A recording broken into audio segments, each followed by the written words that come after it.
আমরা পাঁচজন আর কি ছিলাম।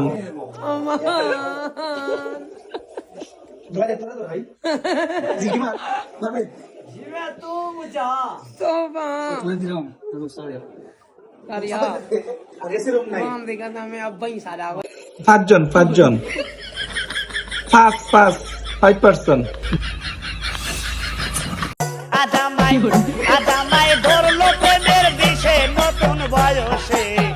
ভাইয়া পিকনিক উঠেছে।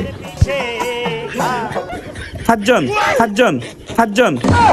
ना तुझे है खबर ना मुझे है खबर चल रहे हम मगर अजनबी